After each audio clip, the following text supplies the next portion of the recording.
ঘুরতে কার না ভালো লাগে? আমার তো খুবই ভালো লাগে। আমার মন চায় যে আমি না খেলেও যদি কেউ আমাকে বিভিন্ন জায়গায় ঘুরতে নিয়ে যায় তাহলে আমি খুব ভালো থাকবো। হ্যালো গাইস, আসসালামু আলাইকুম। মাই ফ্যামিলি ব্লগে সবাইকে স্বাগতম।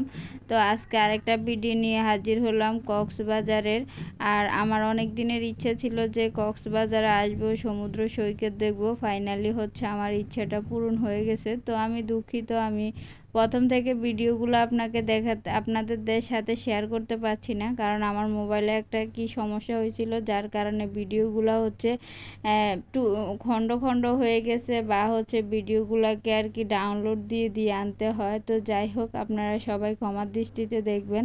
তো এখানে হচ্ছে আমরা সমুদ্রের পাড়ে চলে আসছি, আর এসে হচ্ছে আমরা খাবার খাচ্ছি, আর পাশে একটা কুকুর হচ্ছে আর কি খাবারের জন্য করতেছে। তো তাকে আমরা আমাদের খাবারটা দিলাম। তো এখানে আমরা কিছু কসমেটিকের দোকানের মধ্যে আসলাম। অনেক সুন্দর সুন্দর হচ্ছে আর কি পার্লের সেট, তারপর হচ্ছে জিনুকের জিনিসপত্র, মানে অনেক কিছুই পাওয়া যাচ্ছে, বেশিরভাগ জিনুক আর হচ্ছে পার্লের। আর এখানে হচ্ছে আচারের দোকান, মানে হচ্ছে এখানে বেশিরভাগ আচার বা হচ্ছে কসমেটিক আইটেম এগুলাই বেশি পাওয়া যায়। আবার হচ্ছে দামও কিন্তু অনেক, দেখতে ভালোই লাগে, কিন্তু কিনতে গেলে হচ্ছে অনেক দাম। তো যাই হোক, যেটা যেটা পছন্দের ওটা নিয়ে নিলাম। আর হচ্ছে কী কী নিলাম নেক্সট টাইমে আপনাদের সাথে ভিডিও শেয়ার করব। আসলে হচ্ছে যাদের ইচ্ছা যে সমুদ্র সৈকতে আসবেন, আমি মনে করি আপনারা কষ্ট হলেও চলে আসবেন। কারণ একটা জিনিস কি, এক সময় দেখা যায় আমাদের হাতে টাকা পয়সা হয়, তখন হয়তো আমাদের ঘোরার ইচ্ছেটা থাকে না। আবার যখন আমাদের ঘুরতে ইচ্ছে হয়, তখন হয়তো আমরা টাকা পয়সার জন্য আর কি ঘুরতে আসতে পারি না। তো আমি মনে করি যদি হচ্ছে আপনাদের চলার মতো ক্ষমতা থাকে বা কোথায় ঘোরার মতো কিছু টাকা থাকে, তাহলে আপনারা ঘুরতে চলে আসবেন।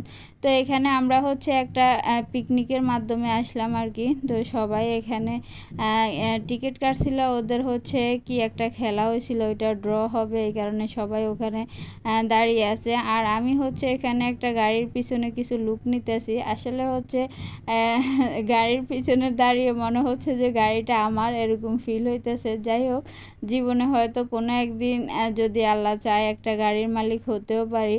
তো আসলে সবচাইতে ভালো জিনিস হলো সমুদ্রের পাড়ে এসে আর কি যত বেশি আর কি রৌদ্র, অত আবার হচ্ছে আর কি বাতাসও ছিল।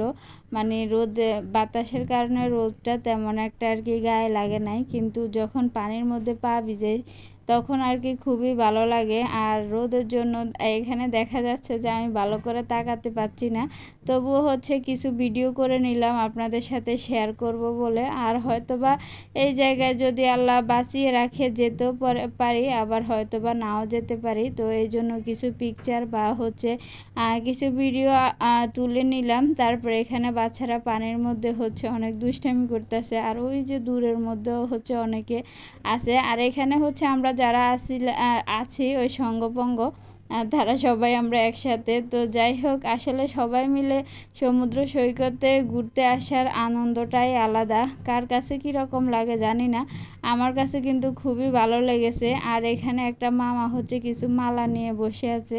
আসলে যেগুলা হচ্ছে আর কি দোকানের মধ্যে বিক্রি করে ওগুলার অনেক দাম, আর যারা এরকম হচ্ছে টুকরির মধ্যে আর কি সমুদ্রের পাড়ে নিয়ে বসে, তাদের কাছ থেকে তাও একটু কম দামে পাওয়া যায়। আর এখানে দোকানে যা কিছু পাওয়া যায় এই ইয়ারগুলোর মধ্যেও হচ্ছে, বা এই মামাগুলাও হচ্ছে জুড়িত করে তাই বিক্রি করে। তো এখানে আলাদা কোনো কিছু নাই, ওখানে হচ্ছে আর কি তারা দোকানে বসে বেচে, ওই কারণে হচ্ছে তাদের এগুলার একটু দাম বেশি। আর এখানে তারা হেঁটে হেঁটে বেচে, কারো করে হচ্ছে দেখা যায় তেমন দোকান ভাড়াটা দিতে লাগে না। তো এই কারণে এখানে একটু কম। তো এখানে দুইটা গরু শুয়ে আছে, আসলে ওদেরও মনে অনেক গরম লাগতেছে, কারণ সমুদ্রের পাড়ে তো অনেক বেশি গরম। আর এখানে আমার বাগিনা তার বন্ধুদের সাথে দুষ্টামি করতেছে। আসলে আমরা সবাই মিলে একসাথে ঘুরতে আসলাম। তো আমরা হোটেলে এসে আমাদের এখন খাওয়া দাওয়া শেষ করলাম। তো